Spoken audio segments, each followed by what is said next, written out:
അസ്സലാമു അലൈക യാ നൂറസ്സബാ. എനിക്ക് നേതാക്കൾ നൽകിയ വിഷയം നമ്മുടെ ഭവനങ്ങൾ സ്വർഗമാക്കാം എന്ന അതിമനോഹരവും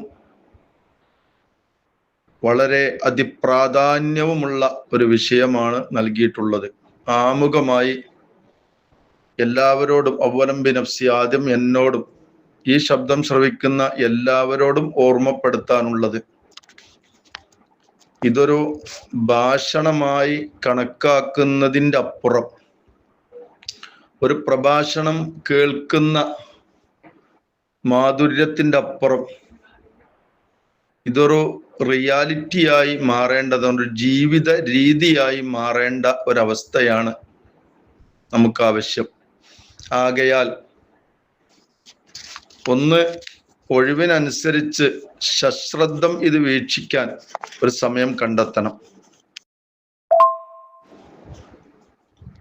നാം മാത്രം ഇത് കേട്ടാലും പോരാ.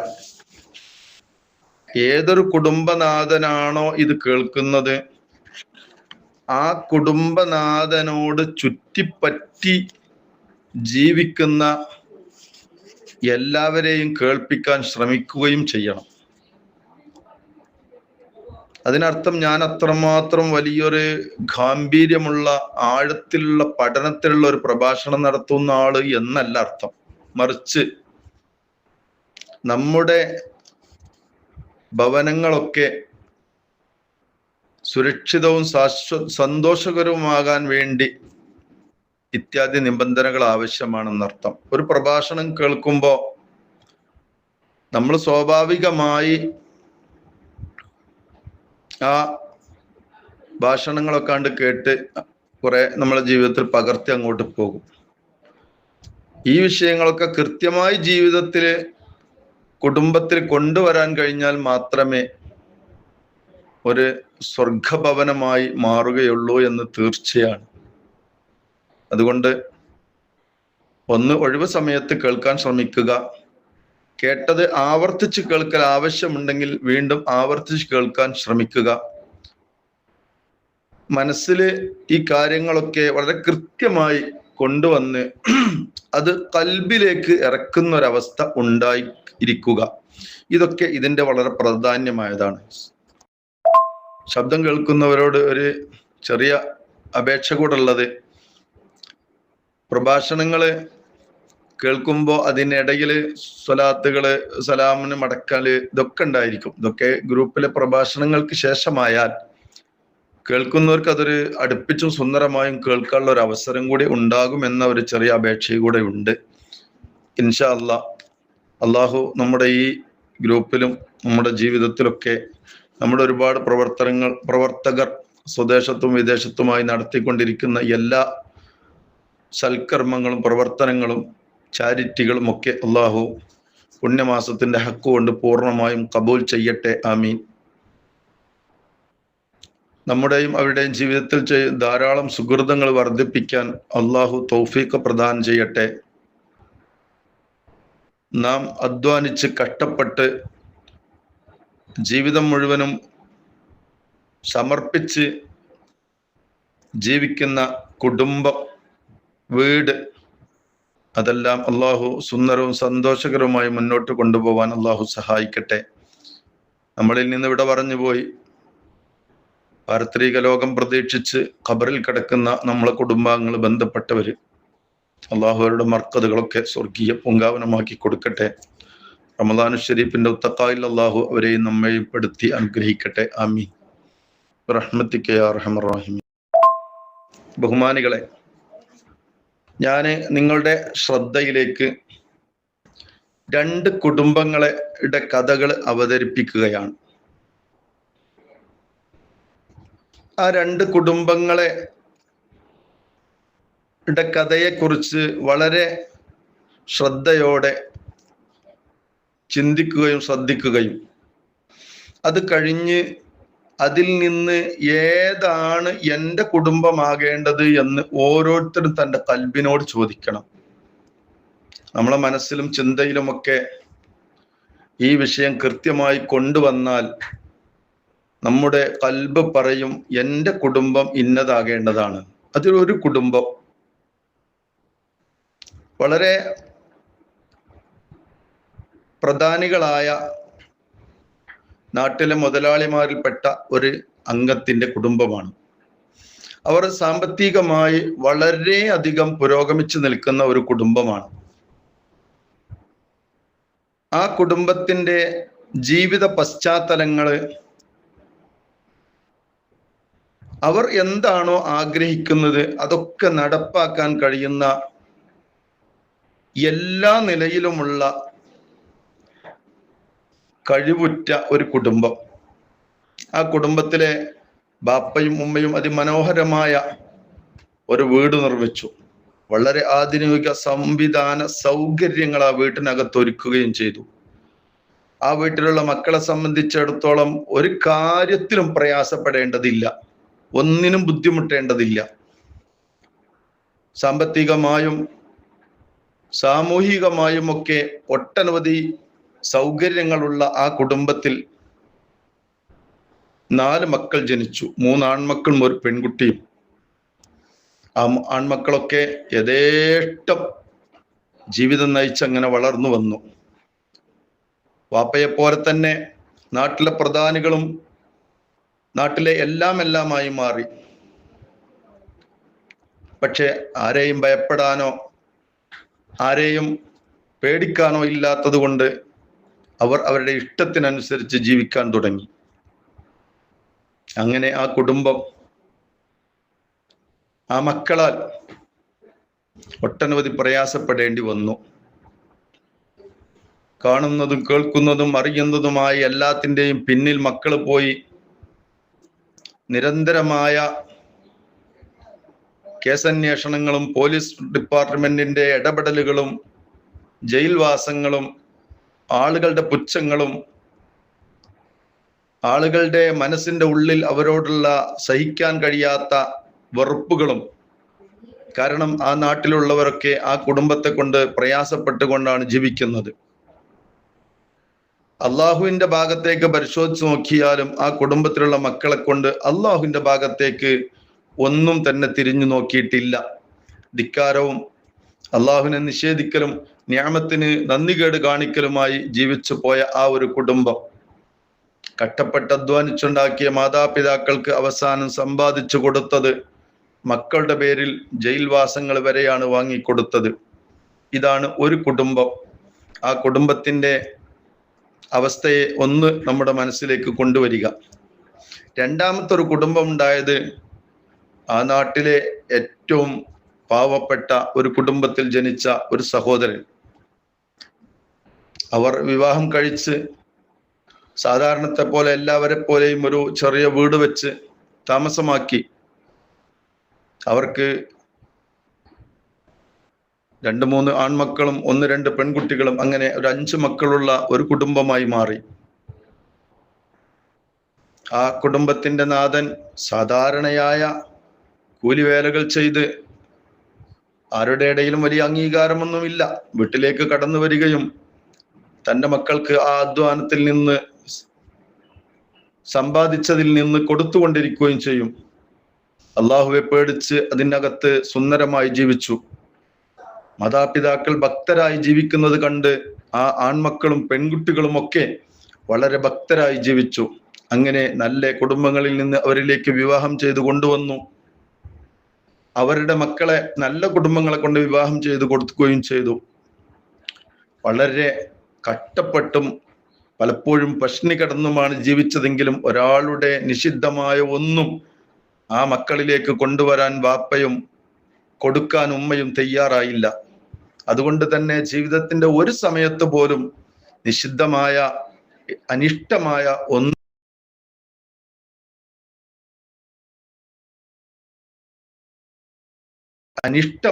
ഒന്നിലേക്കും പ്രവേശിക്കാൻ ആ മക്കൾക്ക് തോന്നിയതുമില്ല. അവരും വാപ്പയെപ്പോലെ കഷ്ടപ്പെട്ട് ജോലി ചെയ്ത് കുടുംബങ്ങളിലേക്കൊക്കെ സമ്പാദിച്ച് കൊണ്ടുവന്ന് ഉള്ളത് കൊണ്ട് അങ്ങനെ ഇഷ്ടപ്പെട്ട് സന്തോഷകരമായി ജീവിച്ചു. വാപ്പയും ഉമ്മയും വാർദ്ധക്യ സഹജമായപ്പോ ആ വാപ്പയെയും ഉമ്മയെയും ചേർത്ത് പിടിച്ച്, ഉപ്പ നിങ്ങൾക്ക് എന്തെങ്കിലും ബുദ്ധിമുട്ടുണ്ടോ? എന്നോട് പറയണം, ഞാൻ നിറവേറ്റുമെന്ന് ഒരു മോൻ പറയുമ്പോൾ മറ്റേ മകൻ പറയുന്നു, വാപ്പ നിങ്ങൾക്ക് എന്ത് വേണമെങ്കിലും എന്നോട് പറയണം, ഞാൻ തരും. മൂന്നാമത്തെ മകൻ പറയുന്നു, വാപ്പ നിങ്ങൾക്ക് എവിടെ പോകണം എന്നെ വിളിക്കണം, ഞാൻ എടുത്തു കൊണ്ടുപോയി നിങ്ങളെ ചികിത്സിക്കുകയും നോക്കുകയും ചെയ്യും. പെൺമക്കളും അവരുടെ ഭർത്താക്കന്മാരും പറഞ്ഞു, ഉപ്പയും ഉമ്മയും എന്താണോ ആശിക്കുന്നത് അതിനൊക്കെ ഞങ്ങളും തയ്യാറാണ് എന്ന് പറയുകയും വളരെ സുന്ദരമായി പടച്ചോനെ പേടിച്ച് ആ കുടുംബം ജീവിക്കുകയും ചെയ്തു. അള്ളാഹുവിന്റെ സമക്ഷത്തിലേക്ക് എത്തിയപ്പോ ജീവിതത്തിൽ ഒരുപാട് കഷ്ടപ്പാടുണ്ടായിട്ടും ഒന്നുപോലും അള്ളാഹു നിഷിദ്ധമാക്കിയത് ഉപയോഗിക്കാത്ത ഒരു കുടുംബമായതുകൊണ്ട് നിങ്ങൾ ദുനിയാവെന്ന് ഒരുപാട് കഷ്ടപ്പെട്ടു അല്ലേ, എന്നാ നിങ്ങൾക്ക് വിശാലമായിട്ടിതാ ഞാൻ എൻ്റെ റഹ്മത്തിന്റെ കവാടം തുറന്നു തരുന്നു എന്ന് പറഞ്ഞു അള്ളാഹു അവർക്ക് ജന്നാത്തുൽ ഫിർദൗസ് കൊടുക്കുകയും ചെയ്തു. ഈ രണ്ട് കുടുംബത്തിന്റെയും കഥകൾ നിങ്ങളെ മനസ്സിൽ കൊണ്ടുവരണം. ഈ കുടുംബ ചരിത്രത്തിൽ ഏത് കുടുംബത്തോടായിരിക്കും നമുക്ക് താല്പര്യമുണ്ടായിട്ടുണ്ടാവുക? ഈ 430 അംഗങ്ങളുള്ള ഈ ഗ്രൂപ്പിലെ കുടുംബത്തിൽ ഒരാൾ പോലും ഞാൻ ആദ്യം പറഞ്ഞ കുടുംബത്തെ ഇഷ്ടപ്പെട്ടിട്ടുണ്ടാവുകയില്ല, തീർച്ചയാണ്. നിങ്ങളെ മനസ്സിനോട് ചോദിക്കണം. ഞാനൊരു പ്രഭാഷണം നടത്തുന്നതിൻ്റെ അപ്പുറം ഒരു ചർച്ചയാണ്. നിങ്ങളെ മനസ്സിനോട് ചോദിക്കണം ഏതാണ് താല്പര്യമെന്ന്. രണ്ടാമത് പറഞ്ഞതാണ് എങ്കിൽ അതിനനുസരിച്ചൊരു ജീവിതം നമ്മളിൽ നിന്നുണ്ടാവും. ഒന്നാമത് പറഞ്ഞതാണ് നമുക്ക് താല്പര്യമെങ്കിൽ അതിനനുസരിച്ച് ജീവിച്ചാലും മതി.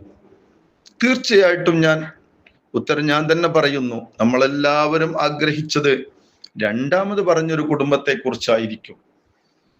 ഒരാളെയും പ്രശ്നങ്ങളോ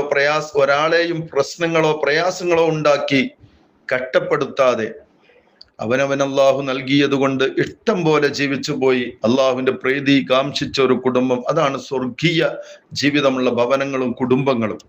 ഈ കുടുംബമാകാനാണ് നാം ആഗ്രഹിക്കുന്നത്. ഇവരെ കുറിച്ചാണ്, ഈ കുടുംബങ്ങൾ ഒന്നിച്ച് സ്വർഗത്തിൽ പോകുന്നതിനെ കുറിച്ചാണ് വിശുദ്ധ ഖുർആൻ സൂറ യാസീനിൽ ഇങ്ങനെ പറഞ്ഞു. അഊദു ബില്ലാഹി മിനശ് ശൈത്വാനിർ റജീം.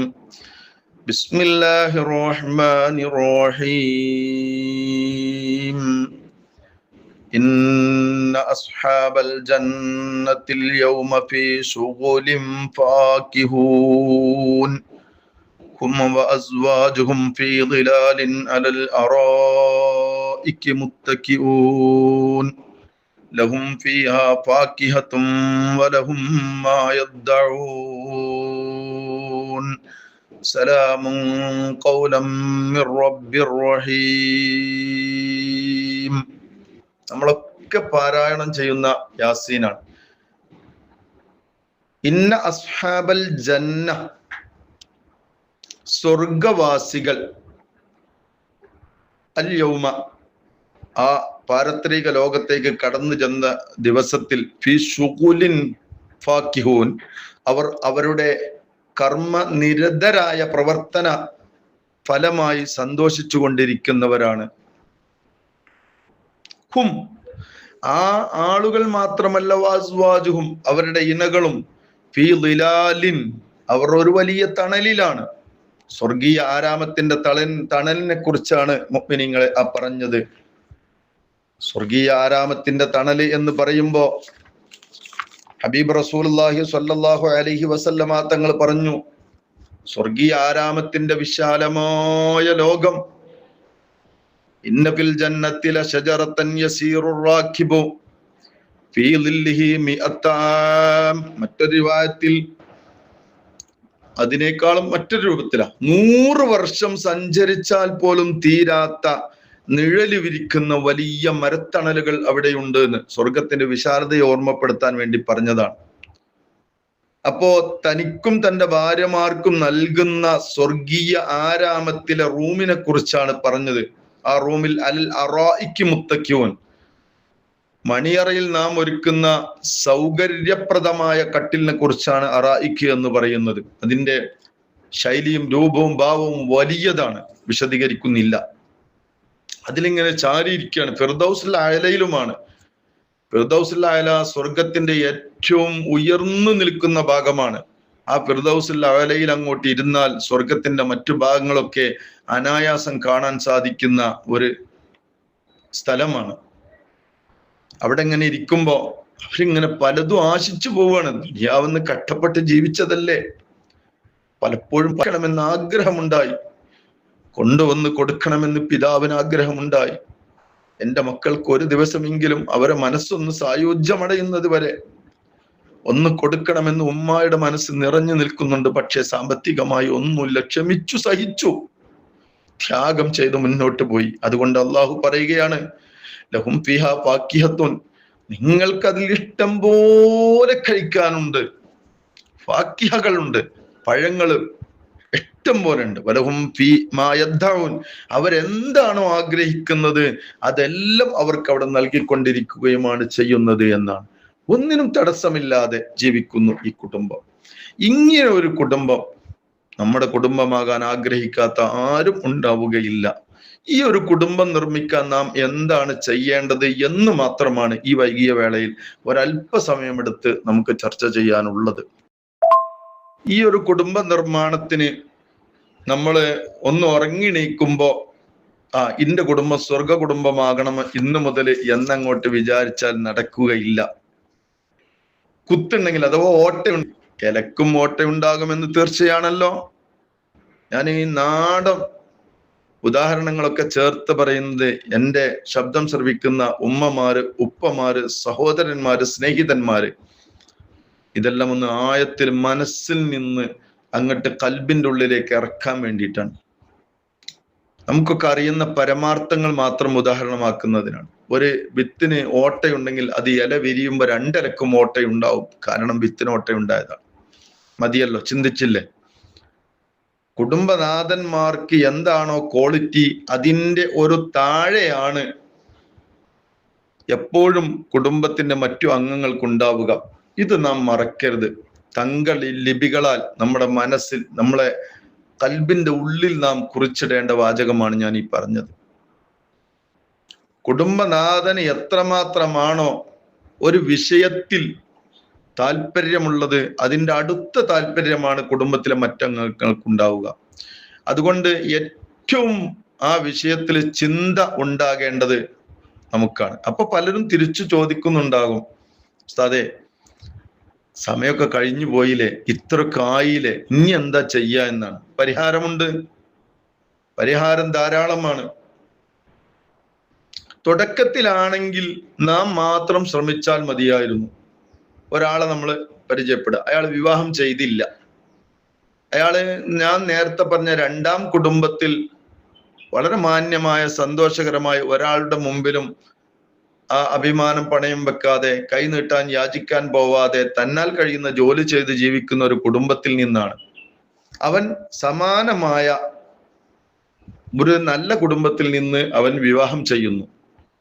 അതോടുകൂടി ആ വിവാഹ ജീവിതത്തിൽ പ്രവേശിച്ച ദമ്പതിമാരുടെ ജീവിതം വളരെ സന്തോഷകരമായിരിക്കും. കാരണം ജീവിതത്തിൽ ഒരുപാട് ഇല്ലായ്മകളെയും വല്ലായ്മകളെയും നേരിട്ട് പരിചയമുള്ള ഭർത്താവ് ജീവിതത്തിൽ സുഖങ്ങളും ദുഃഖങ്ങളും യാതനകളും വേദനകളും വാപ്പയും ഉമ്മയും അനുഭവിക്കുന്നത് കണ്ട് അതിൻ്റെ കൂടെ ക്ഷമിച്ചും സഹിച്ചും പോന്ന ഒരു കുടുംബത്തിൽ ജനിച്ച പെൺകുട്ടി.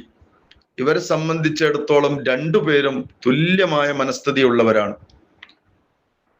പട്ടിണി കിടന്നിട്ടും വാപ്പൊരിക്കലും നിഷിദ്ധമായത് ഭക്ഷിക്കാൻ തന്നിട്ടില്ലായിരുന്നു. അതുകൊണ്ട് ആ കുഞ്ഞിന് അങ്ങനെ ഒരു ആഗ്രഹം, ദുരാഗ്രഹം വരില്ല. അവർക്ക് വളരെ എളുപ്പമാണ്. ഇനി നമ്മളെ പോലുള്ള ആളുകളാണെങ്കിലോ നാം അതിന് തുടക്കം കുറിക്കേണ്ടത്, വളരെ ശ്രദ്ധയോടുകൂടെ കേൾക്കണം, നാം തുടക്കം കുറിക്കേണ്ടത്, നാം ഈ ചർച്ചകളെല്ലാം നമ്മളെ കുടുംബത്തെ കൂട്ടി ഇരുന്നോ ഇരുത്തിയോ അല്ലെങ്കിൽ കേൾപ്പിച്ചോ, ഇതെല്ലാം കേട്ടോ, എന്തേ മനസ്സിലായി എന്ന് ചോദിക്കുകയെങ്കിലും വേണം. അപ്പോ നാം കേൾക്കണം, നമ്മളെ ഭാര്യമാര് കേൾക്കണം, നമ്മളെ മക്കള് കേൾക്കണം, കുടുംബത്തിൽ മറ്റാരെങ്കിലും നമ്മളെ കൂടെ ജീവിക്കുന്നുണ്ടെങ്കിൽ അവരും ഈ വിഷയങ്ങളൊക്കെ പഠിക്കണം, അറിയണം. അങ്ങനെ ഒരു സുഗമമായ സുന്ദരമായ ഒരു ജീവിതം നയിക്കണമെന്ന് നമുക്ക് തോന്നണം. ഒരു നല്ല ഭാര്യയിൽ നിന്നാണ് നല്ല മക്കൾ ഉണ്ടാവുക. ഇതറിയാത്ത ആരും ലോകത്തില്ലല്ലോ. ആണ് നല്ല കുട്ടികൾ ജനിക്കുക, നല്ല കുട്ടികൾ ജീവിക്കുക എന്നറിയാത്തവരില്ലല്ലോ. പക്ഷേ ജീവിതത്തിൽ പലതും നമ്മൾ കൈവിട്ടു പോവുകയാണ്, അറിയാതെയോ അറിഞ്ഞോ കൈവിട്ടു പോകുന്നുണ്ട്. ഒരു ശ്രദ്ധ നമ്മൾ ഇതിലൊക്കെ കൊടുത്തേ പറ്റൂ, അപ്പോഴേ നടക്കൂ. വിവാഹിതരായി 4 or 5 ഒക്കെ കുട്ടികളായ ആളുകള് ഒരു സ്വർഗ കുടുംബത്തെ ഉണ്ടാക്കണം എന്ന് പറയുമ്പോ, ഒരു സ്വർഗ വീട് നിർമ്മിക്കണം എന്ന് പറയുമ്പോ, ആ വീടിന് വിശുദ്ധ ഖുർആനിൽ പറഞ്ഞ സ്വർഗത്തിന്റെ മുഴുവൻ സ്കോപ്പുകളും കൊണ്ടുവന്ന് അതിന്റെ മുഴുവൻ സൗകര്യങ്ങളും അതിൽ ചെയ്ത് ഒരു കൊട്ടാരം നിർമ്മിച്ചത് കൊണ്ടോ 5 or 6 കോടികൾ ചെലവഴിച്ച് നിർമ്മിച്ചത് കൊണ്ട് ആ കുടുംബം ഒരിക്കലും സ്വർഗ കുടുംബമായി മാറുകയില്ല. അപ്പോ ഇവരെല്ലാം കേട്ട് നമുക്ക് ഇത് പടുത്തുയർത്തണം. ഒരു വീട് നിർമ്മിക്കുന്നതിനെ കുറിച്ച് ആലോചിച്ച് നോക്കൂ. അതിന്റെ കല്ല് വെട്ടുന്ന ആളല്ല അത് പടുക്കുന്ന ആള്, പടുക്കുന്ന ആളല്ലല്ലോ അതിന് സിമന്റ് കൂട്ടുന്ന ആള്, പടുക്കുന്ന ആളല്ല കല്ല് ഏറ്റിക്കൊണ്ടുവരുന്ന ആള്. അപ്പൊ ഒരാളുടെ സ്വന്തം പ്രവർത്തനം കൊണ്ടല്ല ഒരു വീട് നിർമ്മാണം ബാഹ്യമായി നടക്കുന്നത് എങ്കിൽ, ഒരു സ്വർഗ കുടുംബം പടുത്തുയർത്തണമെങ്കിൽ നാം എത്ര ആളുകൾ കൂട്ടുകൂടേണ്ടി വരും? ആ വീട്ടിൽ ആരൊക്കെയാണോ ഉള്ളത് അവരൊക്കെ അതിന്റെ കൂടെ നിൽക്കേണ്ടി വരും. അപ്പോ തൻ്റെ ഭാര്യമാരോട്, തൻ്റെ മക്കളോടൊക്കെ കാര്യങ്ങൾ ഓർമ്മപ്പെടുത്താൻ കഴിയണം. ഇന്ന് നല്ല ശ്രദ്ധിക്കണം, ഇന്ന് ലോകത്തിന്റെ പശ്ചാത്തലങ്ങൾ അനുസരിച്ച് കൽപ്പനയെ ആരും ഇഷ്ടപ്പെടാത്ത കാലമാണ്. ഒരാളെ ജോലിക്ക് വിളിച്ച്, നമ്മളൊക്കെ ഇപ്പൊ ഇതിൽ പ്രവാസി സുഹൃത്തുക്കൾ ഉൾപ്പെടെയുള്ള ജോലിക്ക് പോകുന്നവരാണല്ലോ, നമ്മളെ ഒരാൾ ജോലിക്ക് വിളിച്ചിട്ട് നിരന്തരമായി അയാള് അത് ചെയ്യ്, ഇത് ചെയ്യ്, മറ്റേത് ചെയ്യ്, ഇവിടെ എടുക്ക്, അവിടെ എടുക്ക് എന്ന് പറഞ്ഞാൽ പിറ്റേ ദിവസം അങ്ങോട്ട് ജോലിക്ക് പോവില്ലോ. എനിക്ക് വിസ ഒന്ന് മാറ്റണം എന്ന് പറയും, അല്ലെങ്കിൽ എനിക്ക് അയാളുടെ ആ പീടികയിൽ ജോലി വേണ്ടെന്ന് പറയും. എന്താ കാരണം? കൽപ്പനയെ ഇഷ്ടപ്പെടുന്നില്ല എന്നാണ്. അപ്പൊ പിന്നെ എന്താ ചെയ്യാ? നമ്മള് കുട്ടികളോട്, കുടുംബങ്ങളോടൊക്കെ കൽപ്പിക്കാൻ ഞാൻ നടക്കുമെന്നാ? കൽപ്പനയല്ല, അനുസരിപ്പിക്കുന്നതിൻ്റെ അപ്പുറം അനുകരിപ്പിക്കാനാണ് നമ്മൾ ശ്രമിക്കേണ്ടത്. കുടുംബം പടുത്തുയർത്താനുള്ള ഏക മാർഗം അനുകരിപ്പിക്കുക. ഒരു റോൾ മോഡൽ ഉണ്ടായിരിക്കും, എല്ലാവർക്കും അത് വലിയ ഇഷ്ടമാണ്. റോൾ മോഡൽ ഉണ്ടാവുക എന്നത് വാപ്പയും ഉമ്മയുമായിരിക്കണം ആ കുടുംബത്തിന്റെ റോൾ മോഡൽ.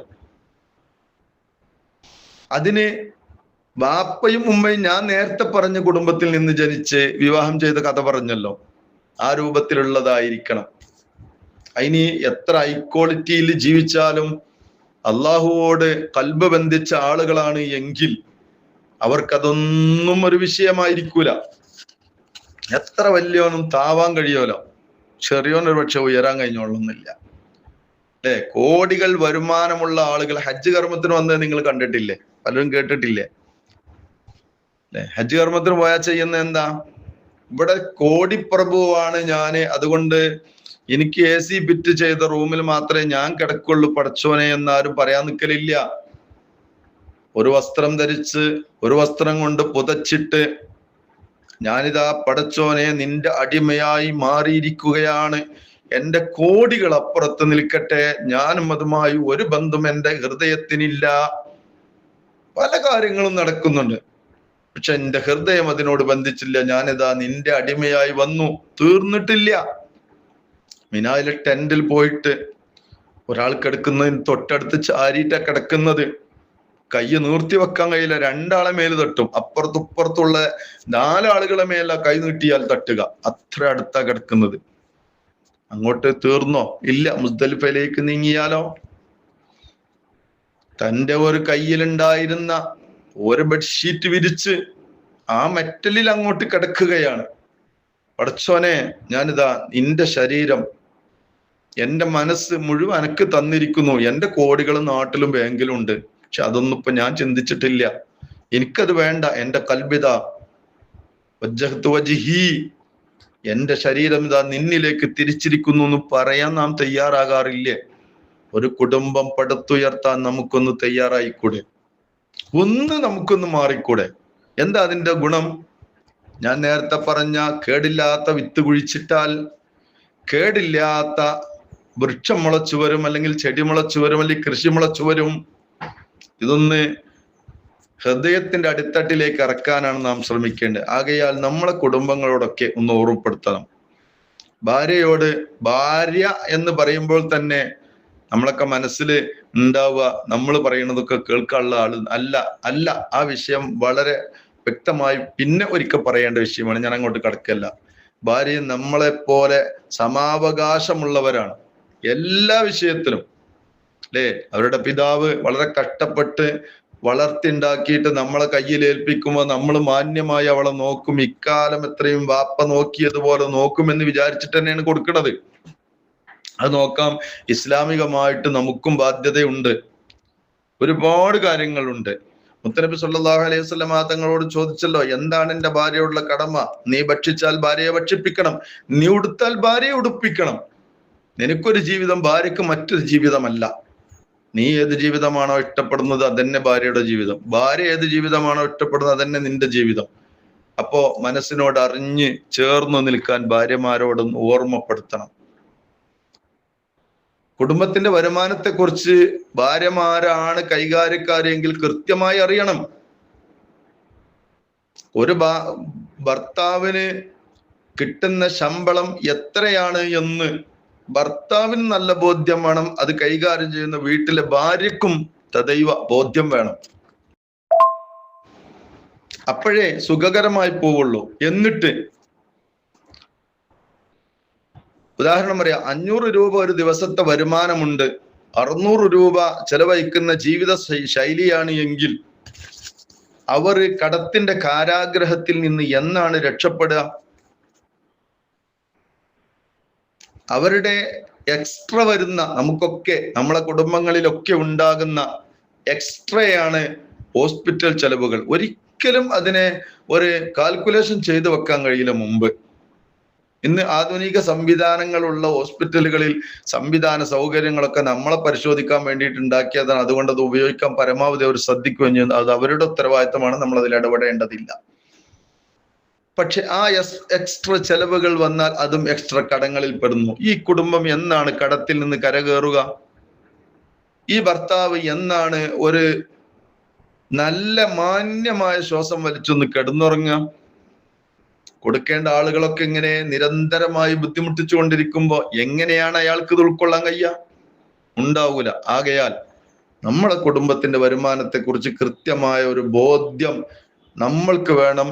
നമ്മുടെ കൈകാര്യത്തിന് കൂടെ നിൽക്കുന്ന ഭാര്യ നമ്മൾ പടുതാൻ തുടങ്ങുക, ഭാര്യക്കും വേണം. എന്നിട്ട് എന്ത് ചെയ്യണം? 500 രൂപ വരുമാനമുള്ള ഒരു കുടുംബത്തിന്റെ 250 രൂപ മാത്രമേ ആ കുടുംബ ജീവിതത്തിൽ ഉപയോഗപ്പെടുത്താൻ പാടുള്ളൂ.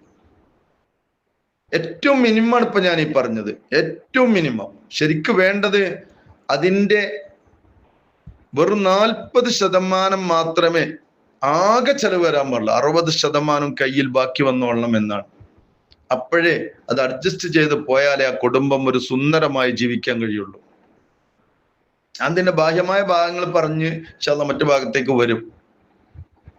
അപ്പോ ആ വരവും ചെലവും കൃത്യമായി അറിഞ്ഞ് ഒരു 40% കൊണ്ട് സാധാരണ ആവശ്യം, അപ്പോഴാണ് എന്തെങ്കിലുമൊക്കെ അത്യാവശ്യങ്ങൾ വരുമ്പോ നമുക്ക് വല്ലതും ഉപയോഗിക്കാൻ ഉണ്ടാവുക. ഒരു പ്രവാസിയെ സംബന്ധിച്ചിടത്തോളം, പ്രവാസികളുടെ ഭാര്യമാരൊക്കെ എൻ്റെ ശബ്ദം കേൾക്കുകയാണെങ്കിൽ ഒന്ന് ആലോചിക്കണം. അവർ കുറെ കാലം ജോലി ചെയ്തിട്ട്, ഞാന് വിഷയത്തിൽ നിന്ന് തെന്നി മാറുകയല്ല, എൻ്റെ ശബ്ദം ശ്രവിക്കുന്ന സഹോദരിമാരെ, നമ്മളെ ഭർത്താവൊക്കെ ഗൾഫിൽ പോയിട്ടുണ്ടാവുമല്ലോ, അവരവിടെ താമസിക്കുന്ന റൂം,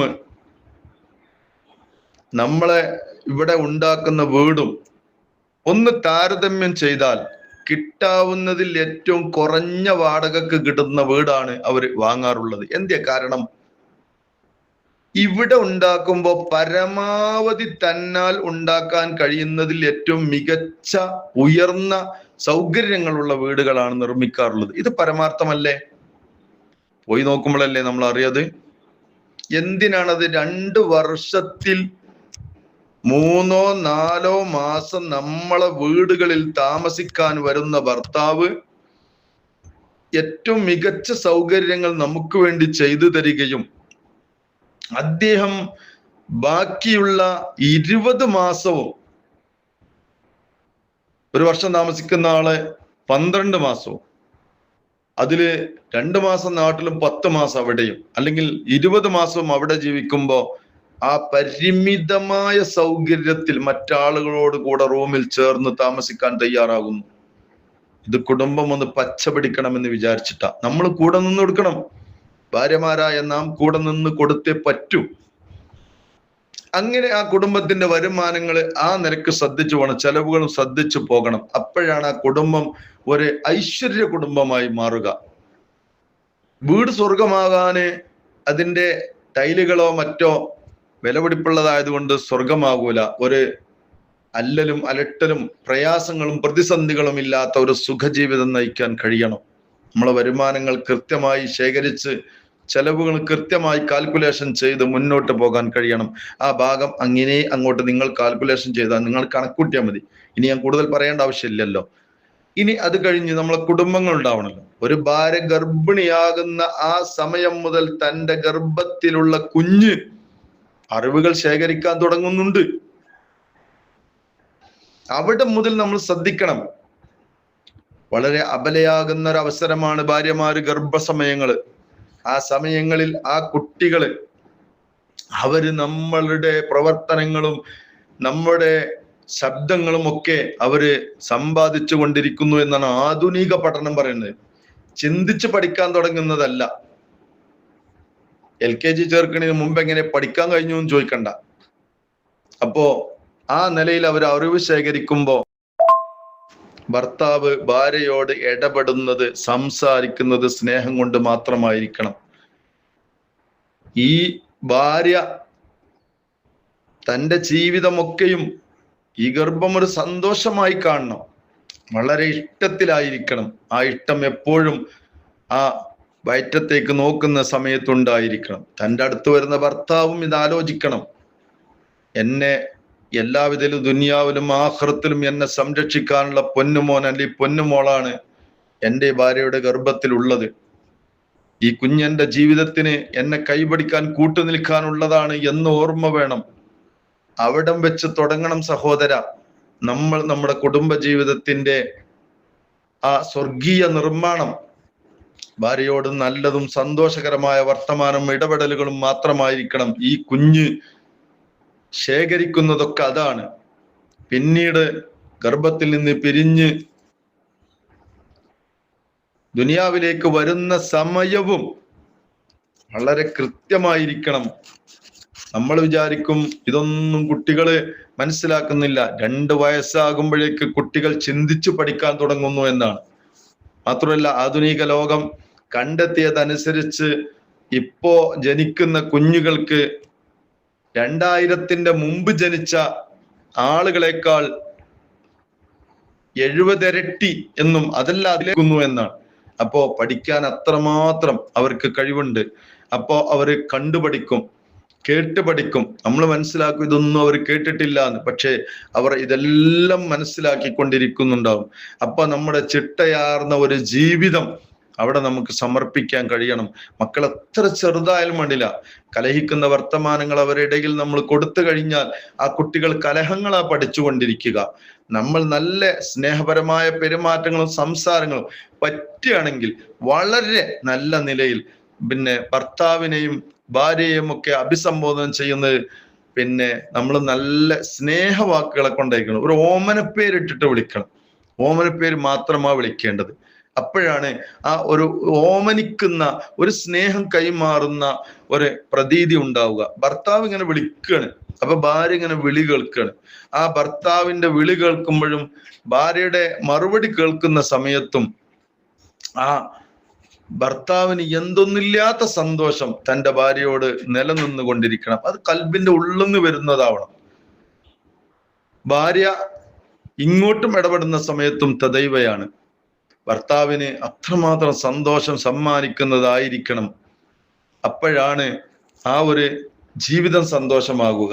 ഇത് ഇബാദത്തിലും കർമ്മങ്ങളിലും കാര്യങ്ങളിലും ഒക്കെ നിലനിന്നുകൊണ്ടിരിക്കണം. ഞാൻ ദീർഘിപ്പിക്കുകയല്ല, അവസാനിപ്പിക്കുകയാണ്.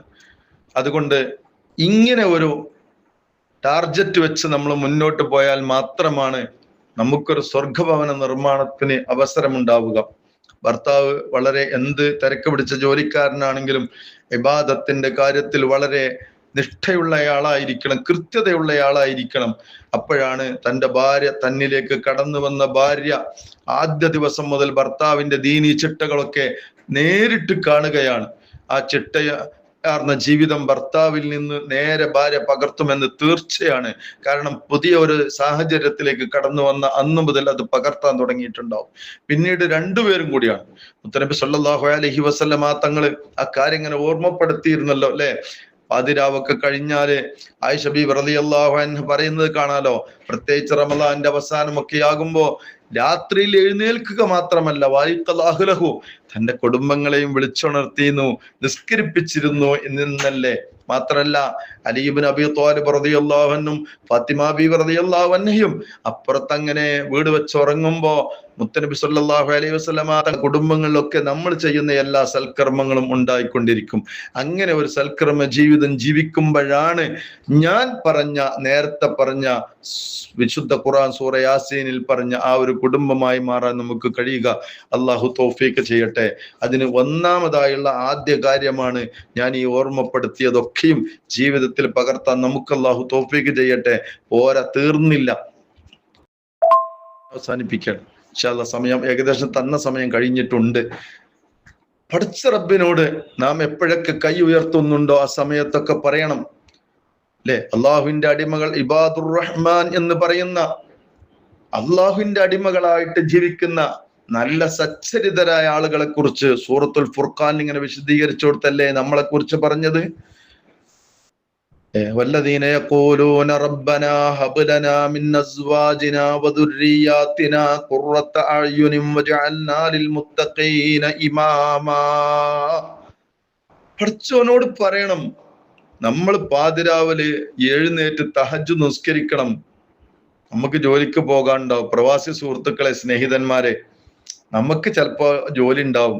ഞാന് ഇതൊന്നും അറിയാതെ പറയില്ല, അറിഞ്ഞു പറയുകയാണ്. ഞാനും നിങ്ങളെപ്പോലെ ഒരു പ്രവാസ ജീവിതം അല്പകാലെങ്കിലും നയിച്ചത് കൊണ്ട് എനിക്കറിയാം. 1 മണിക്ക് കട അടച്ചാല് അത് റൂമിലെത്തി കിടക്കുമ്പോ 2 മണിയാകും. നമുക്ക് സുബൈക്ക് നീക്കണ്ടേ, സുബൈന്റെ മുമ്പ് നീക്കണ്ടേ, നീറ്റ നിസ്കരിച്ച് പള്ളിയിൽ പോയി വന്ന് അല്പം കൂടെ വന്ന് ചുറ്റിക്കറങ്ങി ആ പള്ളിയിൽ നിന്ന് വരുന്ന വഴി ഒന്ന് നീട്ടി നടന്ന് ആശ്വാസം കൊണ്ട് വീണ്ടും ഒരു അല്പസമയം ഉറങ്ങി എഴുന്നേറ്റ് അലക്കലും കുളിക്കലും കഴിഞ്ഞ് വീണ്ടും ജോലിക്ക് പോയ ആളും കൂടിയാണ് ഞാൻ. അപ്പൊ അതുകൊണ്ട് എനിക്കതൊന്നും അറിയാതെ പറയല്ല, അറിഞ്ഞു തന്നെ പറയാണ്. നമ്മള് തഹജ്ജുദ് നിസ്കരിക്കണം, തഹജ്ജുദ് ഒഴിവാക്കരുത്. പടച്ച റബ്ബ് നമുക്ക് ഉറങ്ങാൻ സമയം തന്നു. ആ സമയത്ത് നമ്മൾ ഉറങ്ങി നീറ്റിട്ട് പറയണം, പടച്ചോനെ റബ്ബനാ ഹബ് ലനാ മിൻ അസ്വാജിനാ വദുർരിയാതിനാ ഖുർറത അഅ്യുനിൻ വജഅൽനാ ലിൽ മുത്തഖീന ഇമാമാ എന്ന് പറയണം. പടച്ചോനെ അല്ലെ, അള്ളാഹു പ്രത്യേകം പറഞ്ഞു, റബ്ബനാ, പടച്ചോനെ ഞങ്ങളെ രക്ഷിതാബേ, ഹബ് ലനാ, ഞങ്ങൾക്ക് ഓശാരമായി നീ കൊണ്ടോ, മിൻ അസ്വാജിന, ഞങ്ങളെ ഇണകളിൽ നിന്നും, വദുർരിയാതിന, ഞങ്ങളെ മക്കളിൽ നിന്നും, ആണും ദ്വാരിക്കണം പെണ്ണും ദ്വാരിക്കണം, ഖുർറത അഅ്യുൻ, ഒരു കൺകുളിർമ കൊണ്ടോ. പടച്ചോനെ കണ്ണിന് കുളിർമ കൊണ്ടോ, കൺകുളിർമ കൊണ്ടോന്ന. നിങ്ങൾ ഇന്ന് ആധുനിക ലോകം കാണുന്നില്ലേ? എന്റെ ശബ്ദം ശ്രവിക്കുന്നവരെ, എത്ര സഹോദരിമാര്, എന്റെ വീട്ടുകാരൻ എന്നോട് അത് പങ്കുവെച്ചു, വേദനയോടുകൂടെയാണ്. എത്രയായിരിക്കും ഒരു ഉമ്മ കഷ്ടപ്പെട്ടത്. ആ ഉമ്മയുടെ കഴുത്ത് ഞെരിക്കാൻ, ആ ഉമ്മയുടെ കഴുത്തറക്കാൻ മുതിരാൻ പാടില്ല. കൺകുളിർമയായി മാറണം. അതിനുള്ള നമ്മൾ ദ്വാരക്കണം. വജഅൽനാ ലിൽ മുത്തഖീന ഇമാമ, മുത്തഖീങ്ങൾക്ക് ഇമാമാക്കണം. നമ്മളെ പരമ്പരകളൊക്കെ സ്വാലിഹീങ്ങളായി മാറണം. വളരെ സന്തോഷകരമായിരിക്കണം. വീട്ടിൽ ചെയ്യേണ്ട ഒരുപാട് കർമ്മങ്ങളെ കുറിച്ച് നിങ്ങൾക്കറിയാം. ജമാഅത്ത് നിസ്കാരത്തെ കുറിച്ച് തൊട്ടു മുമ്പ് പ്രഭാഷണം നടത്തിയിട്ടുണ്ട്. അതുപോലെ ഓരോ ഇബാദത്തിനെ കുറിച്ചൊക്കെ മഹത്തുക്കളായ ആലിമീങ്ങൾ പറഞ്ഞു തരുമ്പോൾ നമ്മളത് ജീവിതത്തിലേക്ക് സന്നിവേശിപ്പിക്കാൻ, അതൊന്ന് മനസ്സിൻ്റെ ഉള്ളിലേക്ക് ഇറക്കാൻ, ജീവിതത്തിൽ അതൊന്ന് കൊണ്ടു നടക്കാൻ ശ്രമിക്കണം. ജല്ല ജലാലായ റബ്ബ് തൗഫീഖ് ചെയ്യട്ടെ. അങ്ങനെ നമ്മൾ സന്തോഷകരമായ മക്കളെ കൺമുന്നിൽ വെച്ച് മരിക്കണ ഒരു അവസരം ഉണ്ടാവും. ഞാൻ അവസാനിപ്പിക്കണം. ആലോചിച്ച് നോക്കിയാൽ, അങ്ങനെ നമ്മൾ മക്കളെ നോക്കിയിട്ടുണ്ട്. ഉപ്പാന്റെ കുട്ടിയോട്, ഉമ്മാന്റെ കുട്ടിയോട് വെച്ച് വളർത്തി ഉണ്ടാക്കിയിട്ടുണ്ടാവും. എൻ്റെ ഉമ്മ എൻ്റെ ഉപ്പ എന്ന ആ കുട്ടിക്കും ഉണ്ടാവും. അങ്ങനെ ഉപ്പയോ ഉമ്മയോ ഈ ലോകത്തോട് വിട പറയാൻ പോകുകയാണെന്ന് വെക്കുക. ആ സമയത്ത് ആ ഉപ്പയുടെ മുഖത്ത് നോക്കി, ഉമ്മയുടെ മുഖത്ത് നോക്കി ആ പൊന്നു മക്കളെ യാത്ര പറയുന്ന ഒരു സമയം ഉണ്ടാവും. നമ്മൾ അവരുടെ മുഖത്ത് നോക്കി അള്ളാഹുവിന്റെ മുഖറബുകളായ മലക്കൾ വിളിച്ചു കൊണ്ടുപോയി യാത്ര പറയുന്ന സമയം ഉണ്ടാവും അല്ലേ? നമ്മൾ അങ്ങോട്ട് മരിച്ചു എന്ന് വെക്കുക. നമ്മളുടെ ആ മുമ്പിൽ വെച്ച് ആ മക്കള് ജനാസ വെച്ചിട്ട് പറയും, എൻ്റെ ഉമ്മാക്ക് പുറത്തു കൊടുക്കണേ എന്നാണ്. മയ്യത്തിന് പുറത്തു കൊടുക്കണേ എന്നല്ല, എൻ്റെ ഉമ്മാക്ക് പുറത്തു കൊടുക്കണേ എന്നാണ് പറയാ. അള്ളാഹു ജല്ല ജലാല് തൗഫീഖ് ചെയ്യട്ടെ. അള്ളാഹു ജല്ല ജലാല് തൗഫീഖ് ചെയ്യട്ടെ. വ ആഖിറു ദഅവാന അൽഹംദുലില്ലാഹി റബ്ബിൽ ആലമീൻ. അസ്സലാമു അലൈക്കും വറഹ്മത്തുള്ളാഹി വബറകാതുഹു.